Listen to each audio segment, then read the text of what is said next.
Okay ಎಲ್ಲರಿಗೂ ನಮಸ್ಕಾರ. Welcomes to Aravind's education YouTube channel. ಈ ಸೆಷನಲ್ಲಿ ಕೆಸೆಟ್ಗೆ ಮತ್ತು ನೆಟ್ಗೆ ಸಂಬಂಧಪಟ್ಟಂಥ ಕಮ್ಯುನಿಕೇಷನ್ ಚಾಪ್ಟ್ರಲ್ಲಿ ಏನು ಉಳಿದಿತ್ತು, ಏನು ಲೆಫ್ಟ್ ಔಟ್ ಆಗಿತ್ತು ಆ ಬಗ್ಗೆ ಈ ಸೆಷನಲ್ಲಿ ಮುಂದುವರ್ಸೋಣ. ಓಕೆ, ಈ ಸೆಷನಲ್ಲಿ ಕಮ್ಯುನಿಕೇಷನ್ ಬ್ಯಾರಿಯರ್ ಅಂದರೆ ಅಡೆತಡೆ, ಏನೇನು ಅಡೆತಡೆ ಬರುತ್ತೆ, ನಾವೇನಾದ್ರು ಕಮ್ಯುನಿಕೇಷನ್ ಮಾಡಬೇಕಾದ್ರೆ ನಮಗೆ ಯಾವ ಥರ ಡಿಸ್ಟರ್ಬೆನ್ಸ್ ಇರುತ್ತೆ, ಯಾವ ಥರ ಅಡೆತಡೆ ಇರುತ್ತೆ, ಅದರಲ್ಲಿ ಯಾವ್ಯಾವ ವಿಧ ಇದ್ದಾವೆ ಅಂತೆಲ್ಲ ಒನ್ ಬೈ ಒನ್ ತಿಳ್ಕೊಳ್ಳೋಣ. First one is organisational barriers ಅಂತ ಬರುತ್ತೆ. Second one is physical barriers. Third one is psychological. Fourth one linguistic and cultural barriers.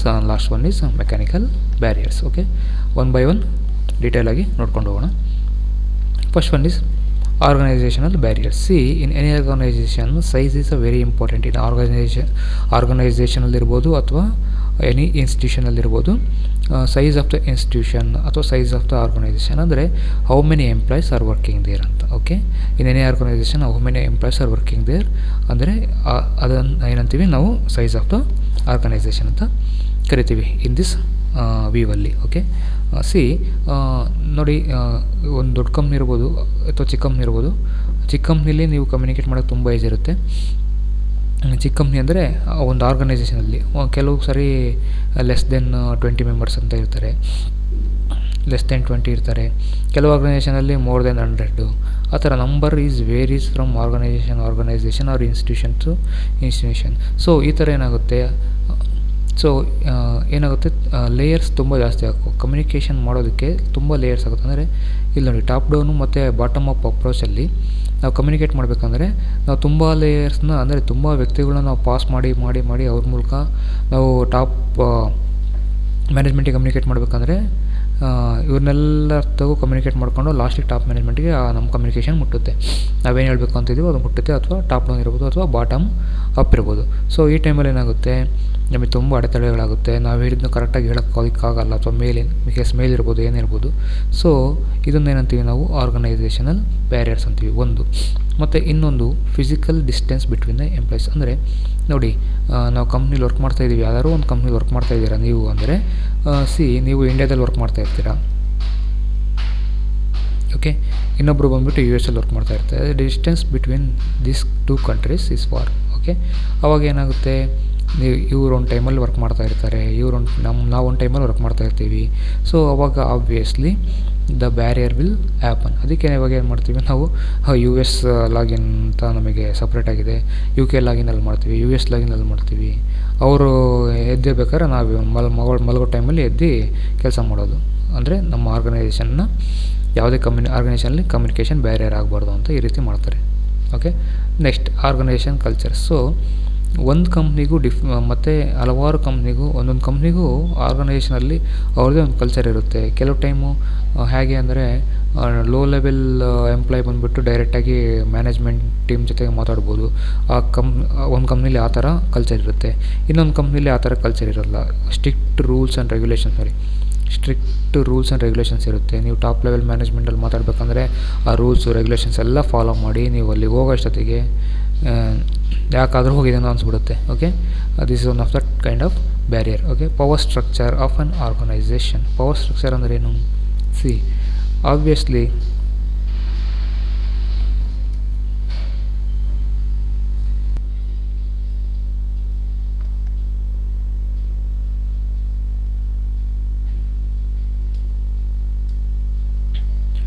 Okay, ನೋಡಿ, ಪವರ್ ಸ್ಟ್ರಕ್ಚರ್ ಆಫ್ ಆರ್ಗನೈಸೇಷನ್ ಅಂದರೆ ನಾವು ಯಾವುದೇ ಒಂದು ಆರ್ಗನೈಸೇಷನಲ್ಲಿ ವರ್ಕ್ ಮಾಡ್ತಾಯಿದ್ದೀವಿ ಮತ್ತು ಲೋವರ್ ಲೆವೆಲ್ ಆಫ್ ಎಂಪ್ಲಾಯ್ಸ್ ಏನು ಮಾಡ್ತಾರೆ, ಹೈಯರ್ ಲೆವೆಲಲ್ಲಿ ಯಾವ ಮ್ಯಾನೇಜರ್ ಲೆವೆಲ್ ಇರ್ಬೋದು, ಅದಕ್ಕಿಂತ ಹೆಚ್ಚಿಗೆ ಲೆವೆಲ್ ಇರ್ಬೋದು, ಮಾತಾಡೋದಕ್ಕೆ ತುಂಬ ಹೆಸಿಟೇಟ್ ಮಾಡ್ತಾರೆ. They will hesitate to talk with higher level management. ಏನಕ್ಕೆ ಈ ಥರ ಹೆಸಿಟೇಟ್ ಮಾಡ್ತಾರೆ ಅಂದರೆ, ಪವರ್ ಸ್ಟ್ರಕ್ಚರ್, ಅಲ್ಲಿರೋ ಪವರ್ ತುಂಬ ಭಯಪಟ್ಟಿರ್ಬೋದು, ಅಥವಾ ಅವ್ರಿಗೆ ಒಂಥರ ಹೆಸಿಟೇಟ್ ಇರುತ್ತೆ. ಅವರು ತುಂಬ ಹೈ ಲೆವೆಲಲ್ಲಿದ್ದಾರೆ, ಅವ್ರ ಜೊತೆಗೆ ನಾವು ಹೇಗೆ ಮಾತಾಡ್ಬೇಕಾಗುತ್ತೆ, ಅವ್ರು ತುಂಬ ಪವರ್ ಇರೋವಂಥವ್ರು ಅಂತ ಅಂದ್ಕೊಂಡು ಅವ್ರ ಪಾಡಿಗೆ ಅವ್ರ ಮನಸ್ಸಲ್ಲಿ ಅವ್ರು ಅಂದ್ಕೊಂಡು ಆ ಥರ ಒಂದು ಹೆಸಿಟೇಷನ್ ಮಾಡಿಕೊಂಡು ಅವ್ರ ಹತ್ರ ಮಾತಾಡೋದಕ್ಕೆ ಆಗೋದಿಲ್ಲ. So this is one kind of the organisational barrier. Okay, next physical barrier. There are 3.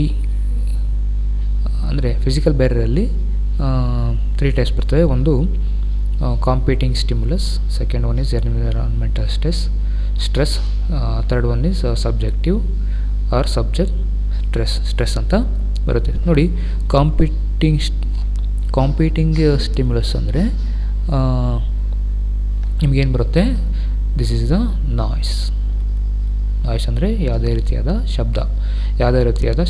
ಶಬ್ದ ಇರುವಂಥ ವಾತಾವರಣ, ಅದು ನಮ್ಮ ಸರೌಂಡಿಂಗ್ ಅಂದರೆ ನಮ್ಮ ತುಂಬ ದೂರದಲ್ಲ, ನಾವೆಲ್ಲಿ ಕೂತ್ಕೊಂಡಿರ್ತೀವೋ ಅದರ ಪಕ್ಕದಲ್ಲೇ ನಾಯ್ಸು ಇರುತ್ತೆ. ಸೊ ಅದನ್ನು ನಾವು ಕಾಂಪೀಟಿಂಗ್ ಸ್ಟಿಮ್ಯುಲಸ್ ಅಂತೀವಿ. ಸೊ ಏನಾಗುತ್ತೆ, ನಾವು ಏನಪ್ಪ ಅಥವಾ ನೀವೆಲ್ಲ ನೋಡಿ, ಎಜುಕೇಷನ್ ಫೀಲ್ಡ್ ತೊಗೊಂಡ್ರೆ ನೀವು ಯಾರಿಗೋ ಪಾಠ ಮಾಡ್ತಾ ಇರ್ತೀರ, ನಾನು ಯಾರಿಗೋ ಪಾಠ ಮಾಡ್ತಾಯಿರ್ತೀನಿ, ಅಥವಾ ಕ್ಲಾಸ್ ರೂಮಲ್ಲಿ ತುಂಬ ಕಾನ್ವರ್ಸೇಷನ್ ಆಗ್ತಿರುತ್ತೆ, ಅಥವಾ ಹೊರಗಡೆ ಸ್ಟೂಡೆಂಟ್ಸ್ ಕಾನ್ವರ್ಸೇಷನ್ ಮಾಡ್ತಿರ್ತಾರೆ, ಅಥವಾ ಬೇರೆ ಥರ ಕಾನ್ವರ್ಸೇಷನ್ ಆಗ್ತಿರುತ್ತೆ. These are comes under competing stimulus. ಒಂದು ಟ್ರಾಫಿಕ್ ನಾಯ್ಸ್, ನಮ್ಮ ಕ್ಲಾಸ್ ರೂಮ್ ಬಂದುಬಿಟ್ಟು ಟ್ರಾಫಿಕ್ಕಿಗೆ ಹತ್ರ ಇದ್ದರೆ, ನಮ್ಮ ಕಾಲೇಜ್ ಟ್ರಾಫಿಕ್ಕಿಗೆ ಹತ್ರ ಇದ್ದರೆ ಆಬ್ವಿಯಸ್ಲಿ ಯಾವಾಗಲೂ ಟ್ರಾಫಿಕ್ ನಾಯ್ಸ್ ಇದ್ದೇ ಇರುತ್ತೆ. ಮತ್ತು some kind of background disturbances. Okay. Second, environmental stress ಅಂದರೆ ನೋಡಿ, ಈ ಬೇಸಿಗೆಕಾಲದಲ್ಲಿ ಹೈ ಟೆಂಪ್ರೇಚರ್ ಇರುತ್ತೆ ಯಾವಾಗ್ಲೂ. ಸೊ ಅವಾಗ ಏನಾಗ್ತೀವಿ, ಸ್ಟೂಡೆಂಟ್ಸ್ ಇರ್ಬೋದು ಅಥವಾ ಫ್ಯಾಕಲ್ಟಿ ಮೆಂಬರ್ಸ್ ಇರ್ಬೋದು, ಡಿಹೈಡ್ರೇಟ್ ಜಾಸ್ತಿ ಆಗ್ತೇವೆ. ಸೊ ಅದು ಒಂಥರ ಸ್ಟ್ರೆಸ್ ಆಗುತ್ತೆ. ಓಕೆ, ಕಮ್ಯುನಿಕೇಷನಲ್ಲಿ. ಮತ್ತು ಪೂರ್ ವೆಂಟಿಲೇಷನ್ ಕಂಪ್ನಿಲಿರ್ಬೋದು ಅಥವಾ ಯಾವುದೇ ಥರ ಇನ್ಸ್ಟಿಟ್ಯೂಷನ್ಲಿರ್ಬೋದು, ವೆಂಟಿಲೇಷನ್ನು, ಕಿಟಕಿಗಳು ಸರಿ ಇಲ್ಲ, ಗಾಳಿ ಬೆಳಕು ಸರಿ ಇಲ್ಲ ಅಂದರೆ that is also called one of the barrier. Okay, communication barrier ಆಗಿ ವರ್ಕ್ ಆಗುತ್ತೆ. ಫಾರ್ ಎಕ್ಸಾಂಪಲ್ ನೋಡಿ, ಕಂಪ್ನಿಯಲ್ಲಿ ಒಂದು ಸೆಂಟ್ರಲೈಸ್ಡ್ ಎ ಸಿ ಇರುತ್ತೆ ಅಥವಾ ಬೇರೆ ಎ ಸಿ ಇರುತ್ತೆ. ಕೆಲವು ಎಂಪ್ಲಾಯೀಸ್ಗೆ ಎ ಸಿ ಬೇಕಾಗುತ್ತೆ, ಇನ್ನು ಕೆಲವು ಎಂಪ್ಲಾಯೀಸ್ಗೆ ಎ ಸಿ ಬೇಕಾಗಿರೋದಿಲ್ಲ. ಸೊ ಈ ಥರ ಒಂದು ಕಂಡೀಷನ್ ಇದ್ರೂ that's called as environmental stress. Okay, next subjective stress ಅಂದರೆ ಮೂಡ್ ವೇರಿಯೇಷನ್. ಫಾರ್ ಎಕ್ಸಾಂಪಲ್ ನೋಡಿ, ಅರ್ಲಿ ಮಾರ್ನಿಂಗು ಒಳ್ಳೆ ಮೂಡ್ ಇರುತ್ತೆ, ಪಾಠ ಮಾಡೋದಕ್ಕಾಗಲಿ ಯಾವುದೇ ವರ್ಕ್ ಮಾಡೋದಕ್ಕಾಗಲಿ ಒಳ್ಳೆ ಮೂಡ್ ಇರುತ್ತೆ. ಸೊ ಬರ್ತಾ ಏನಾಗುತ್ತೆ, at the end of the day it will decrease. High ಇದ್ದಿದ್ದು ಮೂಡು ಲೋ ಆಗುತ್ತೆ. This is called mood variation. ಮತ್ತು ನಿಮ್ಮ ಹೆಲ್ತ್ ಏನಾದರೂ ಅಫೆಕ್ಟ್ ಇದ್ದರೆ, ನಿಮ್ಮ ಹೆಲ್ತ್ ಏನಾದರೂ ಸರಿಯಾಗಿರಲಿಲ್ಲ ಅಂದರೆ thus also act as a barrier. ಮತ್ತು sleepliness, this is also comes under health. Okay, ನಿದ್ದೆ ಥರ ಆಗೋದು, ರಾತ್ರಿ ನಿದ್ದೆಗಟ್ಟು ಓದಿರ್ತೀರ, ನಿದ್ದೆಗಟ್ಟು ವರ್ಕ್ ಮಾಡಿರ್ತೀರ, ನಿದ್ದೆ ಇರಲ್ಲ, ಯಾವುದೋ ಕಾರಣ ನಿದ್ದೆ ಇರಲ್ಲ, ಬೆಳಿಗ್ಗೆ ಕ್ಲಾಸ್ ರೂಮಿಗೆ ಬಂದಾಗ ಅಥವಾ ಯಾವುದೇ ಆಫೀಸಿಗೆ ಹೋದಾಗ ಸ್ಲೀಪ್ಲಿನೆಸ್ ಇರುತ್ತೆ. This is also one of the barrier. Okay, next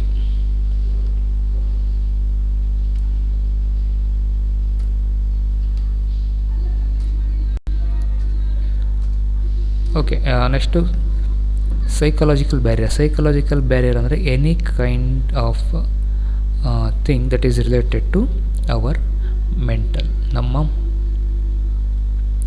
ಮನಸ್ಸಿಗೆ ಅಥವಾ ನಮ್ಮ ತಲೆಯಲ್ಲಿ ಕೂತ್ಕೊಂಡಿರುತ್ತಲ್ಲ, ಮೆಂಟಲ್ ಸೆಟ್ ಅಥವಾ ಏನಂತೀವಿ, ಮೈಂಡ್ ಸೆಟ್. ಓಕೆ,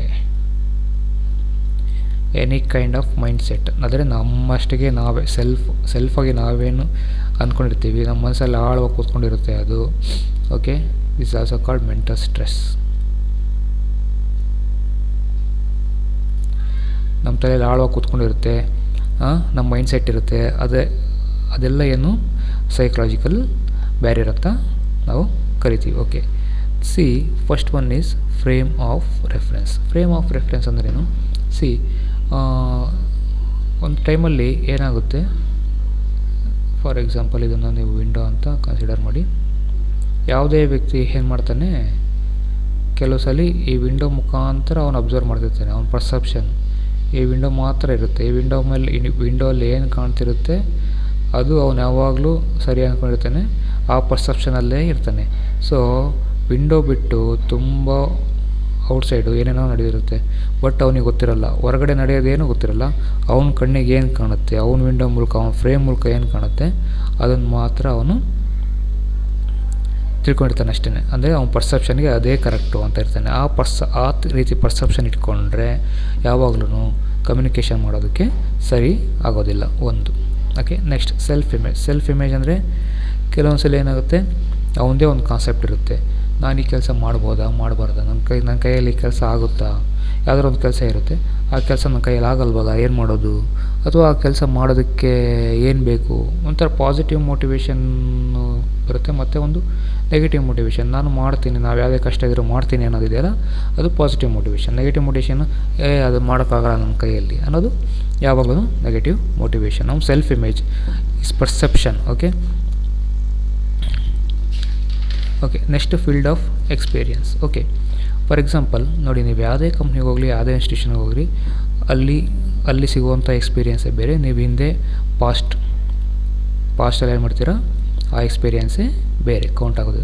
ಓಕೆ, ನೀವು ಕಂಪ್ನಿಯಿಂದ ಕಂಪ್ನಿ ಚೇಂಜ್ ಮಾಡಬೇಕಾದ್ರೆ ಆ ಕಂಪ್ನಿ ಕಲ್ಚರು ಮತ್ತು ಆ ಎಕ್ಸ್ಪೀರಿಯೆನ್ಸ್ ಬೇರೆ ಇರುತ್ತೆ. ಬೇರೆ ಕಂಪ್ನಿಲಿ ಹೋದಾಗ ಮತ್ತೆ ನೀವು ಹೊಸ್ದಾಗಿ ಕಲಿಬೇಕು, ಆ ಕಲ್ಚರ್ನ ಕಲಿಬೇಕು, ಅದೆಲ್ಲ ಇರುತ್ತೆ, ತುಂಬ ಇರುತ್ತೆ ನಿಮಗೆ ಕಲಿಯೋದು. ಸೊ ಫೀಲ್ಡ್ ಆಫ್ ಎಕ್ಸ್ಪೀರಿಯೆನ್ಸ್ ಅಂದರೆ ಅವರೊಂಥರ ಸಾಫ್ಟ್ವೇರ್ ಯೂಸ್ ಮಾಡ್ತಿರ್ತಾರೆ, ಇವರೊಂಥರ ಸಾಫ್ಟ್ವೇರ್ ಯೂಸ್ ಮಾಡ್ತಿರ್ತಾರೆ. ಮತ್ತು ಕಾಲೇಜಸ್ಗೆ ಹೋದರೆ ಅವರು ಟೂಲ್ಸ್ ಯೂಸ್ ಮಾಡೋದೇ ಬೇರೆ ಇರುತ್ತೆ. ಬೇರೆ ಕಾಲೇಜಸಲ್ಲಿ, ಐಟೆಕ್ ಕಾಲೇಜಸಲ್ಲಿ ಟೂಲ್ಸ್ ಬೇರೆ ಇರುತ್ತೆ. So this also includes in the field of experience. Okay, this is also some time acts as a barrier. Okay, next cognitive dissonance. So cognitive dissonance ಅಂದರೆ this is the clash between your thoughts.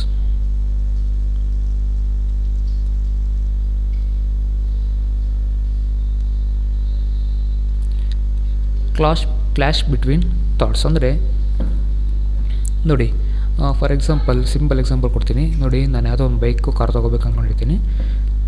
ನನಗೆ ಗೊತ್ತಿರುತ್ತೆ ಆ bike ಎಷ್ಟು kilometre,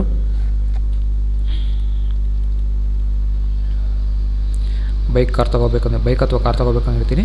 ನನಗೆ ಗೊತ್ತಿರುತ್ತೆ ಆ bike ಅಥವಾ car ಎಷ್ಟು ಕಿಲೋಮೀಟ್ರು ನನಗೆ ಮೈಲೇಜ್ ಕೊಡುತ್ತೆ, ಆ ಕಾರು ಎಷ್ಟು ವ್ಯಾರಂಟಿ, ಆ ವೆಹಿಕಲ್ಲು ಎಷ್ಟು ವ್ಯಾರಂಟಿ ಇದೆ, ನಾವು ಸರ್ವಿಸ್ ಯಾವಾಗ ಮಾಡಿಸ್ಬೇಕು, ಎಷ್ಟು ಸರ್ವಿಸ್ ನಮಗೆ ಫ್ರೀ ಸಿಗುತ್ತೆ, ಇದೆಲ್ಲ ಒಂದೊಂದೇ ನನಗೆ ಗೊತ್ತಿರುತ್ತೆ. ಬಟ್ ಅದೇನಾಗುತ್ತೆ, ನಾನು ಆಮೇಲೆ ಕಾರ್ ಕೊಂಡ್ಕೊಂಡ್ಮೇಲೆ, ನಾನು ಕಾರ್ ಯಾವಾಗ ಪರ್ಚೇಸ್ ಮಾಡ್ತೀನಿ ಅಥವಾ ವೆಹಿಕಲ್ ಯಾವಾಗ ಪರ್ಚೇಸ್ ಮಾಡ್ತೀನಿ, ಅದಾದಮೇಲೆ ಯಾರೋ ಏನೋ ಹೇಳ್ತಾರೆ. ಆಬ್ವಿಯಸ್ಲಿ ನೀವೇನೇ ತೊಗೊಂಡ್ರೂ ಅದಕ್ಕೊಂದು ನೆಗೆಟಿವ್ ಫೀಡ್ಬ್ಯಾಕ್ ಇದ್ದೇ ಇರುತ್ತೆ. ಸೊ ಆ ನೆಗೆಟಿವ್ ಫೀಡ್ಬ್ಯಾಕ್ ಅವನ ತಲೆಗೆ ಹೋಗಿ, ಮತ್ತು ನಾನು ಯಾಕಾದ್ರೂ ತೊಗೊಂಡು ಈ ಕಾರು, ಬೇರೆ ಕಾರ್ ತೊಗೊಂಡಿದ್ರೆ ಚೆನ್ನಾಗಿರ್ತಿತ್ತು, ಓಕೆ ಬೇರೆ ಬೈಕ್ ತೊಗೊಂಡಿದ್ರೆ ಚೆನ್ನಾಗಿರ್ತಿತ್ತು, ಅದಕ್ಕೆ ವ್ಯಾರಂಟಿ ಇನ್ನೂ ಜಾಸ್ತಿ ಇದೆ, ಸೊ ಸರ್ವಿಸ್ ಇನ್ನೂ ಜಾಸ್ತಿ ಕೊಡ್ತಾರೆ, ಮೈಲೇಜ್ ಜಾಸ್ತಿ ಇದೆ. ಈ ಥರ ಒಂದು ಥಾಟ್ಸ್ ಇರುತ್ತೆ, ಇನ್ನರ್ ಥಾಟ್ಸ್. ನಮ್ಮಲ್ಲಿ ಒಂದು ಥಾಟ್ಸ್ ಇರುತ್ತಲ್ಲ, ಆ ಇನ್ನರ್ ಥಾಟ್ಸ್ ಮಧ್ಯೆನೇ ಒಂದು ಕ್ಲಾಶ್ ಆಗ್ತಾ ಇರುತ್ತೆ. ಓಕೆ, ಅದನ್ನು ಏನಂತೀವಿ ನಾವು, ಕಾಗ್ನಿಟಿವ್ ಡಿಸೊನೆನ್ಸ್ ಅಂತೀವಿ. ಮತ್ತು ಫಿಯರ್ ಆಬ್ವಿಯಸ್ಲಿ ಎಲ್ಲರಲ್ಲೂ ಫಿಯರ್ ಇರುತ್ತೆ.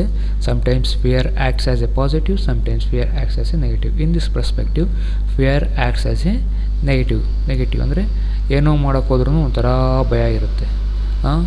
ಆ ಭಯ ಬಿಟ್ಟು ಮುಂದೆ ದಾಟಿದರೆ ಮಾತ್ರ ನಿಮಗೆ ಸಕ್ಸಸ್ ಆಗೋದು. ಸೊ ಈ ಫಿಯರ್ ಇದ್ದರೆ ನಿಮ್ಮ ಕಮ್ಯುನಿಕೇಷನ್ ಮಾಡೋಕ್ಕಾಗಲ್ಲ.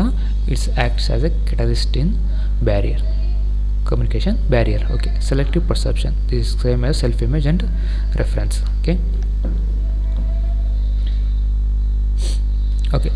ಸೆಲೆಕ್ಟಿವ್ ಪರ್ಸೆಪ್ಷನ್ ಅದೇ ಥರ ಇರುತ್ತೆ. ಏನಂದರೆ ಸೆಲೆಕ್ಟಿವ್ ಪರ್ಸೆಪ್ಷನ್ ಅಂದರೆ, ನೀವು ಯಾವುದೋ ಒಂದು ಸೆಮಿನಾರ್ಗೆ ಹೋಗಿರ್ತೀರ, ಆ ಸೆಮಿನಾರಲ್ಲಿ ತುಂಬ ಡಿಫ್ರೆಂಟ್ ಟಾಪಿಕ್ಸ್ ಮೇಲೆ 1 ಅವರ್ ಅಥವಾ 2 ಅವರ್ಸ್ ಸೆಮಿನಾರ್ ನಡೀತಾ ಇರುತ್ತೆ. ಬಟ್ ನೀವೇನು ಮಾಡ್ತೀರಾ, ನಿಮಗೆ ಏನು ಬೇಕು ಅದನ್ನು ಮಾತ್ರ ನೀವು ಗಮನ ಇಟ್ಟು ಕೇಳ್ತೀರಾ, ಅದರ ಬಗ್ಗೆ ಮಾತ್ರ ಕಾನ್ಸಂಟ್ರೇಟ್ ಮಾಡ್ತೀರಾ. ಸೊ ಉಳಿದಿದ್ದೆಲ್ಲ ಅನ್ನೆಸರಿ ಥಿಂಗ್ಸ್ ನಿಮಗೆ ಬೇಕಾಗಿಲ್ಲ. ಸೊ ನೀವೇನು ಕಾನ್ಸಂಟ್ರೇಟ್ ಮಾಡಿ ಕೇಳ್ತೀರಾ ಅದು ಮಾತ್ರ ಸೆಲೆಕ್ಟಿವ್ ಪರ್ಸೆಪ್ಷನ್ ಆಗಿರುತ್ತೆ, ಉಳಿದಿದ್ದೆಲ್ಲ ಇಗ್ನೋರ್ ಮಾಡ್ತೀರಾ. ಓಕೆ, ಮತ್ತು ಫಿಲ್ಟ್ರಿಂಗ್ ಎಕ್ಸಾಂಪಲ್ ನೋಡಿ. ಈಗ ಒಂದು 10 ಜನ ಇಲ್ಲಿ ನಿಂತ್ಕೊಂಡಿರ್ತೀವಿ ಅಂತ ಹೇಳ್ತೀನಿ. ಓಕೆ, ಒಂದು 10 ಜನ ಇರ್ತಾರೆ, ನಿಂತ್ಕೊಂಡಿರ್ತೀವಿ. ನಾನೇನು ಮಾಡ್ತೀನಿ, ನಾನು ಒಂದು ಮೆಸೇಜ್ ಹೇಳ್ತೀನಿ. ಫಸ್ಟ್ ಮೆಂಬರ್ ಏನಿದ್ದಾನೆ ಅವನಿಗೆ ಒಂದು ಮೆಸೇಜ್ ಹೇಳ್ತೀನಿ. ಓಕೆ, ಯಾವುದಾದ್ರು ಒಂದು ಮೆಸೇಜ್ ಹೇಳ್ತೀನಿ. ಈ ಮೆಸೇಜ್ನ ಮುಂದಿನವ್ರಿಗೆ ಹೇಳ್ತೀನಿ, ಆಮೇಲೆ ಇವನು ಮುಂದಿನವ್ರಿಗೆ ಹೇಳಬೇಕು. ಈ ಥರ ಮೆಸೇಜ್ ಕನ್ವೆ ಆಗಿ ಲಾಸ್ಟಿಗೆ ಬರೋ ಅಷ್ಟೊತ್ತಿಗೆ ಅದು ಆ ಮೆಸೇಜ್ ತುಂಡಾಗಿ ಶಾರ್ಟ್ ಮೆಸೇಜ್ ಆಗಿಬಿಟ್ಟಿರ್ತದೆ. ಓಕೆ, ಸೊ ಇದನ್ನು ಏನು ಹೇಳ್ತೀವಿ ನಾವು, ಫಿಲ್ಟ್ರಿಂಗ್. ಆ ಒಂದು ಮೆಸೇಜ್, ನಾನು ಹೇಳಿದ ಮೆಸೇಜು ಲಾಸ್ಟಿಗೆ ಬರೋ ಅಷ್ಟೊತ್ತಿಗೆ ಫಿಲ್ಟರ್ ಆಗಿ ಆ ಮೆಸೇಜ್ ಏನು ರಿಸೀವ್ ಮಾಡ್ತಾನಲ್ಲ ಅದನ್ನು ಫಿಲ್ಟರಿಂಗ್ ಅಂತ ಕರಿತೀವಿ. This is also one of the communication barrier related to psychological thing.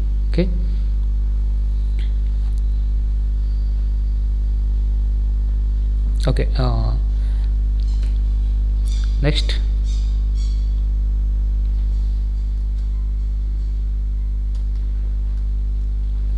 Okay, next linguistic and cultural barriers. Okay, ಇದರಲ್ಲಿ 3 ಟೈಪ್ ಬರುತ್ತೆ. ಒಂದು semantic barrier, high context and low context culture ಅಂತ, ಮತ್ತು cross culture ಅಂತ ಇದೆ.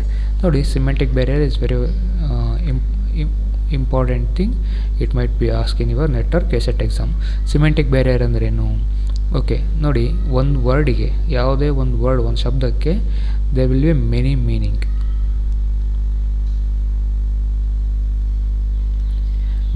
ಒಂದು ವರ್ಡಿಗೆ ತುಂಬ ಮೀನಿಂಗ್ ಇರುತ್ತೆ. ಸೊ ನಾನೇನೋ ಒಂದು ಹೇಳೋದು, ನೀವೇನೋ ಅರ್ಥ ಒಂದು ಮಾಡ್ಕೊಳೋದು. This is called semantic barrier. ಮತ್ತು ನೆಕ್ಸ್ಟ್ ಒನ್ ಈಸ್ ಜಾರ್ಗನ್ಸ್ ಅಂದರೆ ಸ್ಪೆಸಿಫಿಕ್ ವರ್ಡ್, ಅಂದರೆ ಟೆಕ್ನಿಕಲ್ ವರ್ಡ್. ಆ ವರ್ಡ್ ನಾನು ಮಾತಾಡಿದರೆ ಕೆಲವು ವ್ಯಕ್ತಿಗಳಿಗೆ ಮಾತ್ರ ಅರ್ಥ ಆಗೋದು. ಫಾರ್ ಎಕ್ಸಾಂಪಲ್ ನೋಡಿ, ಲಾಯರ್ ಕೆಲವು ಟೆಕ್ನಿಕಲ್ ಟರ್ಮ್ಸ್ ಯೂಸ್ ಮಾಡ್ತಾರೆ, ಡಾಕ್ಟರ್ಸ್ ಕೆಲವು ಟೆಕ್ನಿಕಲ್ ಟರ್ಮ್ಸ್ ಯೂಸ್ ಮಾಡ್ತಾರೆ, ಮತ್ತು ಇಂಜಿನಿಯರ್ಸ್ ಕೆಲವು ಟೆಕ್ನಿಕಲ್ ಟರ್ಮ್ಸ್ ಯೂಸ್ ಮಾಡ್ತಾರೆ. ಸೊ ಆ ಟೆಕ್ನಿಕಲ್ ಟರ್ಮ್ಸ್ ಏನು, ಆ ಟೆಕ್ನಿಕಲ್ ಟರ್ಮ್ಸ್ನ ಅವ್ರಿಗೆ ಲಾಯರ್ ಮಾತಾಡೋದು ಲಾಯರಿಗೆ ಮಾತ್ರ ಅರ್ಥ ಆಗುತ್ತೆ, ಅಂದರೆ ಆ ಪರ್ಟಿಕ್ಯುಲರ್ ಟರ್ಮ್. ಡಾಕ್ಟರ್ ಮಾತಾಡೋದು ಡಾಕ್ಟರಿಗೆ ಮಾತ್ರ ಅರ್ಥ ಆಗುತ್ತೆ. ಸಿಮಿಲರ್ಲಿ ಇಂಜಿನಿಯರಿಂಗ್ ಮಾತಾಡೋದು ಇಂಜಿನಿಯರಿಂಗ್ ಮಾಡಿರೋರಿಗೆ ಮಾತ್ರ ಅರ್ಥ ಆಗುತ್ತೆ. This is called jargons, technical jargons. ಈ ರೀತಿ ಮಾತಾಡಿದಾಗ ಏನಾಗುತ್ತೆ, ನಿಮ್ಮ ಆಪೋಸಿಟ್ ಇರೋ ವ್ಯಕ್ತಿ ಅದೇ ಫೀಲ್ಡಲ್ಲಿ ಇರಬೇಕಲ್ಲ, ಎಕ್ಸ್ಪೀರಿಯೆನ್ಸ್ ಅದೇ ಫೀಲ್ಡಲ್ಲಿ ಇರಬೇಕಲ್ಲ. ಸೊ ಎಕ್ಸ್ಪೀರಿಯೆನ್ಸ್ ಬೇರೆ ಫೀಲ್ಡಲ್ಲಿರುತ್ತೆ. ಸೊ ಅವಾಗ ಏನಾಗುತ್ತೆ, is acts as a barrier. Okay, next high context and low context culture. Simple example ನೋಡಿ, ಹೈ ಕಾಂಟೆಕ್ಸ್ಟ್ ಕಲ್ಚರಲ್ಲಿ ಏನಾಗುತ್ತೆ, ಹೈ ಕಾಂಟೆಕ್ಸ್ಟ್ ಕಲ್ಚರಲ್ಲಿ they rely on non verbal cues. Okay, they rely on non verbal cues ಅಂದರೆ sign language, symbols ಮೇಲೆ ತುಂಬ ಮಾತಾಡಬೇಕಾದ್ರೆ ತುಂಬ ಅದ್ರ ಮೇಲೆ ಕಾನ್ಸಂಟ್ರೇಟ್ ಮಾಡಿ ಹೇಳ್ತಾ ಇರ್ತಾರೆ sign language. Countries like India, Asian countries, most of all Asian countries, India, Japan, Saudi Arabia ಏನಿದೆ, ನಾನ್ ವರ್ಬಲ್ ಕ್ಯೂಸ್ ಮೇಲೆ ಡಿಪೆಂಡ್ ಆಗಿರುತ್ತೆ. ಲೋ ಕಾಂಟೆಕ್ಸ್ಟ್ ಕಲ್ಚರಲ್ಲಿ they rely more on words, ಅಂದರೆ ಓರಲ್ ಕಮ್ಯುನಿಕೇಷನ್, ಮಾತಾಡೋದ್ರಲ್ಲಿ ತುಂಬ ಹೆಚ್ಚಿಗೆ ಪ್ರಾಧಾನ್ಯತೆ ಕೊಡ್ತಾರೆ. ಸೊ ನೋಡಿ, US countries, western countries like US, UK, Australia, these are all low context culture. ನಮ್ಮ ಏಷ್ಯನ್ ಕಂಟ್ರೀಸ್ ಏನಿದೆ, most of all high context culture ಬರುತ್ತೆ. ಓಕೆ, ಈ ರೀತಿ ಮಾಡಿದಾಗ ಏನಾಗುತ್ತೆ, ಯಾವ್ದಾದ್ರು ಕಮ್ಯುನಿಕೇಷನ್ನು ಹೈ ಕಾಂಟೆಕ್ಸ್ಟ್ ಮತ್ತು ಲೋ ಕಾಂಟೆಕ್ಸ್ಟ್ ಕಲ್ಚರ್ ಜನಗಳ ಮಧ್ಯೆ ನಡೀತಾ ಇದ್ದರೆ ಆ ಕಮ್ಯುನಿಕೇಷನ್ನು ಅವರಿಗೆ ಬೇಗ ಅರ್ಥ ಆಗೋದಿಲ್ಲ. So this is one of the barrier. Okay, cross culture. Same cross culture ಏನಿಲ್ಲ, different culture, different countries, different people ಇರ್ತಾರೆ. ಸೊ ಏನು ಮಾಡೋದು, ಎಲ್ಲ ಕಲ್ಚರ್ನ ಕಲಿಯೋದು, ಎಲ್ಲ ಕಲ್ಚರ್ನ ಕಲಿಯೋಕ್ಕೆ ಆಸಕ್ತಿ ಇರ್ತಾನಲ್ಲ, ಮತ್ತು ಒಂದು ಕಂಟ್ರಿದು ಇನ್ನೊಂದು ಕಂಟ್ರಿದು ಎಲ್ಲ ಕಲ್ಚರ್ನ ಕಲಿತೀವಲ್ಲ, ಅದನ್ನು ಕ್ರಾಸ್ ಕಲ್ಚರ್ ಅಂತ ಕರಿತೀವಿ. Okay, mechanical barriers. Next is mechanical barriers. Barriers can be any disturbance in the transmission of physical message. So ನಾನೇನಾದ್ರು ಮೆಸೇಜ್ ನಿಮಗೆ ಕೊಡ್ತಾ ಇದ್ದೀನಿ, ಫೋನ್ ಮೂಲಕ ಕೊಡ್ತಾ ಇದ್ದೀನಿ, ಅಥವಾ ಎನಿ ಎಲೆಕ್ಟ್ರಾನಿಕ್ ಮೀಡಿಯಾ ಮುಖಾಂತರ ಮೆಸೇಜ್ ಕೊಡ್ತಾ ಇದ್ದೀನಿ, ಬಟ್ ನನಗೆ ಡಿಸ್ಟರ್ಬೆನ್ಸ್ ಆಗ್ತಾಯಿದೆ. ಯಾಕೆ ಡಿಸ್ಟರ್ಬೆನ್ಸ್ ಆಗ್ತಿದೆ? ಸಿಗ್ನಲ್ ಸರಿ ಇಲ್ಲ, ಬ್ಲರ್ನೆಸ್ ಇದೆ, ಇನ್ಆಡಿಬಿಲಿಟಿ ಅಂದರೆ ಫೋನ್ ಸರಿಯಾಗಿ ವರ್ಕ್ ಮಾಡ್ತಾ ಇಲ್ಲ, ಸ್ಪೀಕರ್ ಸರಿ ಇಲ್ಲ, ಮತ್ತು ನಾನೇನೋ ಓದ್ತಾ ಇರ್ತೀನಿ, ಇಂಕ್ ಬಿದ್ದಿರುತ್ತೆ ಪೇಪರ್ ತುಂಬ, ನಾನು ಆ ಮೆಸೇಜ್ನ ನಾನು ರೀಡ್ ಮಾಡೋಕ್ಕಾಗ್ತಾ ಇರಲ್ಲ. ಓಕೆ, ಮತ್ತು ಪ್ರಿಂಟ್ ಸರಿಯಾಗಿ ಆಗಿರಲ್ಲ. These are all the mechanical barriers. Okay, next grapevine. Most of all the time they will ask in NET and UGC. Grapevine very important topic. Grapevine ಏನು ನೋಡಿ, grapevine is an informal, unofficial and personal communication channel or system that takes place within the organization as a result of rumor and gossip. ನೋಡಿ, ಯಾವುದೇ ಆರ್ಗನೈಸೇಷನ್ಗಳಿರ್ಬೋದು ಅಥವಾ ಇನ್ಸ್ಟಿಟ್ಯೂಷನ್ಗಳಿರ್ಬೋದು, informal message, especially unofficially message related to rumours ಇರುತ್ತೆ, gossips ಇರುತ್ತೆ. ಯಾರ ಮೇಲಾದರೂ gossips ಇರ್ಬೋದು, ಅಥವಾ ಕಂಪ್ನಿ ಗಾಸಿಪ್ಸ್ ಇರ್ಬೋದು, ರೂಮರ್ಸ್ ಇರ್ಬೋದು. ಅದರಷ್ಟು ಬೇಗ ಯಾವ ಮೆಸೇಜಿನೂ ಡೆಲಿವರಿ ಆಗೋಕ್ಕೆ ಸಾಧ್ಯನೇ ಇಲ್ಲ. ಇದರಷ್ಟು ಬೇಗ ನಿಮಗೆ ಗೊತ್ತಿರುತ್ತೆ ಇದೆಲ್ಲೆಲ್ಲ ಹೋಗ್ಬಿಡುತ್ತೆ ಅಂತ ನ್ಯೂಸ್. ಓಕೆ, ಇನ್ಸ್ಟಿಟ್ಯೂಷನಲ್ಲಿ ಏನಾದರೂ ಒಂದು ಗಾಸಿಪ್ ಸ್ಟಾರ್ಟ್ ಆಯಿತು ಅಂದರೆ ಎಲ್ಲ ಕಡೆನೂ ಆಗ್ಬಿಡುತ್ತೆ. ಇದರಷ್ಟು ಫಾಸ್ಟ್ ಆಗಿ ಹೋಗೋದು ಯಾವ ಮೆಸೇಜು ಹೋಗೋಲ್ಲ. This is called the grapevine. Okay, there are 4 types. One wheel, cluster, chain and free flow ಅಂತ ಬರುತ್ತೆ. ಸೊ ವೀಲಲ್ಲಿ ಏನು ಮಾಡ್ತೀವಿ, ವೀಲಲ್ಲಿ ನೋಡಿ ಸೆಂಟ್ರಲೈಸ್ ಪರ್ಸನ್ ಒಬ್ಬ ಇರ್ತಾನೆ, ಸೆಂಟ್ರಲೈಸ್ ಪರ್ಸನ್ ಇರ್ತಾನೆ. ಇವನೇನು ಮಾಡ್ತಾನೆ, ಇವನು ಸುತ್ತ ಇರೋರ್ಗು ಆ ಗಾಸಿಪ್ನ ಹೇಳ್ತಾ ಹೋಗ್ತಾನೆ. ಓಕೆ, ನೆಕ್ಸ್ಟ್ ಆಮೇಲೆ ಈ ಥರ ವೀಲ್ ಥರ ಫಾರ್ಮೇಷನ್ ಆಗುತ್ತೆ ಇದು. ನೆಕ್ಸ್ಟ್ ಅವರು ಮುಂದೆ ಇವರು ಹಿಂಗೆ ಹೇಳ್ತಾ ಹೋಗ್ತಾರೆ. Okay, this is called the wheel. Okay, ನೋಡಿ, one person is predominant. One person, he is the predominant person. He transmits grapevine to different persons or a group of person. ಒಬ್ರಿಗೆ ಇರ್ಬೋದು ಅಥವಾ ಒಬ್ರಿಗಿಂತ ಹೆಚ್ಚಿಗೆ ಪರ್ಸನ್ಸ್ಗೆ ಟ್ರಾನ್ಸ್ಮಿಟ್ ಮಾಡ್ತಾನೆ. Okay, same. Next, cluster. Cluster is A grape of several groups of people linked together by a cluster or chain of communication.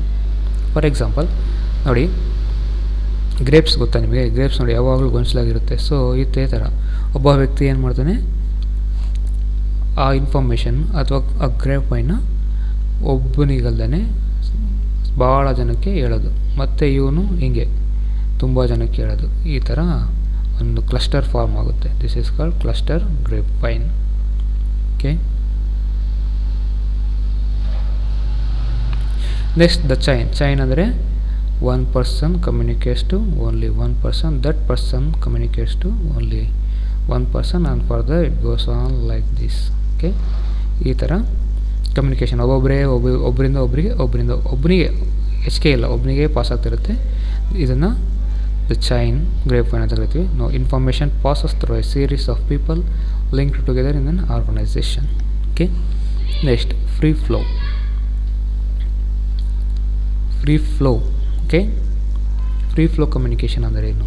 So here same random gossip is spreaded by random which includes a number of people who are not necessary link to the organisation. ನೋಡಿ, gossip ಕೆಲವು ಸಲ ಆರ್ಗನೈಸೇಷನಲ್ಲಿಗೆ ಒಂದು ಆರ್ಗನೈಸೇಷನಿಗೆ ಮಾತ್ರ limit ಆಗಿರುತ್ತೆ. Okay, ಈ gossips ಏನು ಮಾಡುತ್ತೆ, ಬೇರೆ ಹೊರಗಡೆನೂ ಪಾಸ್ ಆಗುತ್ತೆ, ಬೇರೆ ಆರ್ಗನೈಸೇಷನ್ ಇರ್ಬೋದು ಅಥವಾ ಎನಿ ಔಟ್ಸೈಡ್. ಓಕೆ, ಈ ರೀತಿ ಪಾಸ್ ಆಗೋದನ್ನ ನಾವು ಫ್ರೀ ಫ್ಲೋ ಗ್ರೇಪ್ ವೈನ್ ಅಂತ ಕರಿತೀವಿ.